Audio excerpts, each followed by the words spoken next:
When police arrived at the house that morning, a husband was waiting for them with an unbelievable story. He claimed cold medicine had caused him to black out. He said he woke up covered in blood, with a knife nearby and his wife dead on the floor. For a moment, it sounded possible, but then detectives looked closer. The crime scene didn't match. The evidence didn't match. And the more they uncovered about the man standing before them, the more one question refused to go away. Was this really a blackout, or was it murder disguised as a nightmare? I think I killed my wife.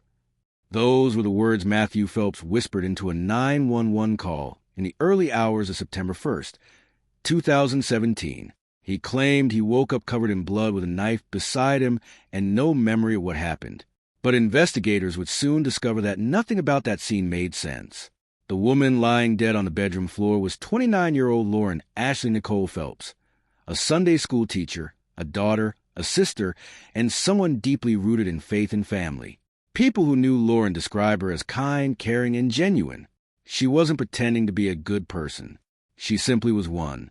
Lauren grew up in a Christian home in Kentucky alongside her sisters. Her parents, Dale and Lori Hugglemeyer, raised their children with strong faith and close family values. Church wasn't just part of their routine. It shaped who they were. As Lauren got older, she became heavily involved in church life. After the family later moved to North Carolina, she found a place at Hope Lutheran Church in Wake Forest, where she taught Sunday school, helped with youth groups, and volunteered every chance she got. She loved helping children, loved serving others, and believed deeply in her faith. By her late 20s, Lauren was balancing multiple jobs while trying to build a stable future. She worked as an auditor, helped at a daycare, sold scented candles, and constantly looked for new business ideas. She wasn't waiting for life to happen. She was creating it herself. Then she met Matthew James Phelps. On the surface, Matthew looked like everything Lauren had been raised to trust. He spoke openly about religion, studied missions and evangelism at Clear Creek Baptist Bible College, and planned to become a pastor. Lauren's family welcomed him completely. He seemed respectful, faithful, and devoted to Lauren. Nobody around them believed she was in danger. Lauren and Matthew married in November 2016. She was 28. He was 27. But not long after the wedding, things began changing behind closed doors. Financial problems surfaced first. Matthew spent excessive amounts of money on video games while Lauren worked multiple jobs, tried to keep everything together. She managed a home, handled the bills, and carried the weight of the marriage while Matthew drifted further into unhealthy behavior. Then Lauren discovered something that shattered her trust completely. About 2 months before her death, she learned Matthew had allegedly been abusive during his previous marriage and had lied about how that relationship ended. The realization hit hard. The man she trusted wasn't who he claimed to be. Her mother later said through tears, he was so good at manipulating the situation. Lauren slowly began opening up to family members about problems in the marriage, though never fully. Her father later admitted he believed she was being abused even if she never directly said it. He remembered seeing her just weeks before her death and noticing something was wrong. Lauren seemed nervous, unsettled, unlike herself. Looking back, he would carry that regret forever. By the night of August 31st, 2017, everything reached a breaking point.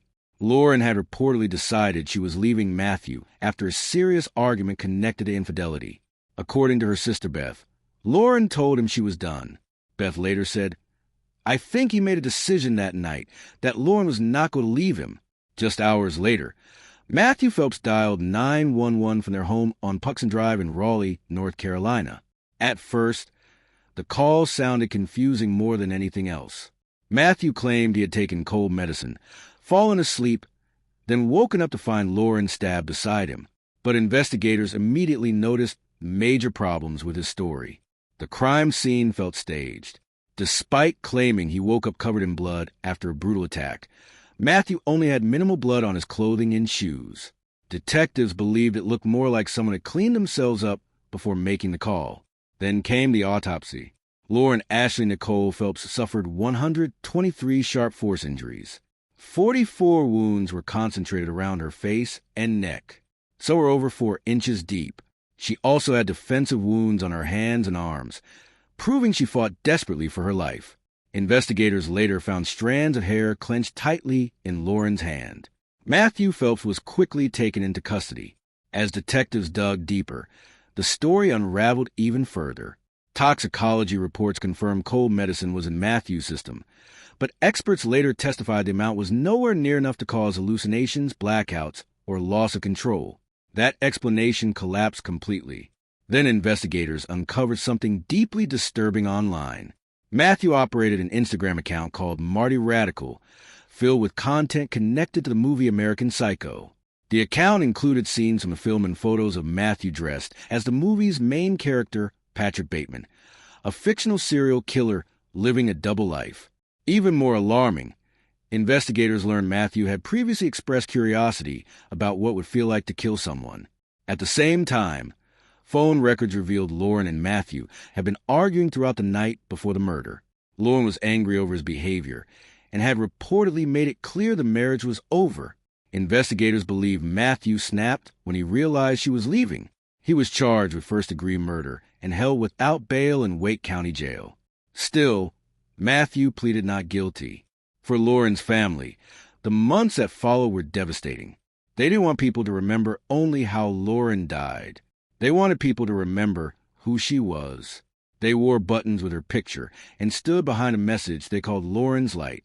Her mother later said, "I have struggled every day since September 1st, 2017, to process and deal with the murder of my child." Her father carried constant guilt, replaying every interaction and wondering what signs he missed. Her sister Beth struggled with the reality that their final conversation happened only hours before Lauren was killed. Then, in October 2018, more than a year after the murder, Matthew Phelps suddenly changed his plea. He pleaded guilty to first-degree murder in exchange for avoiding the death penalty. With that plea, the entire cold medicine defense collapsed once and for all. There was no hallucination, no blackout, no loss of control, only intent.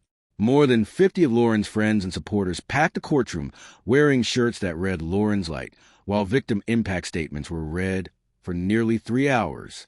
When asked if he could ever forgive Matthew, Lauren's father answered immediately, "No, never." Matthew addressed the courtroom and apologized, calling himself a monster and describing the murder as senseless. But his words brought little comfort to the people whose lives he destroyed. Judge Paul Ridgway sentenced Matthew James Phelps to life in prison, without the possibility of parole. Today, Lauren's family continues speaking publicly about her story, hoping others recognize warning signs before it's too late. Because sometimes the most dangerous people don't look dangerous at all. And by the time the truth finally appears, it's already too late.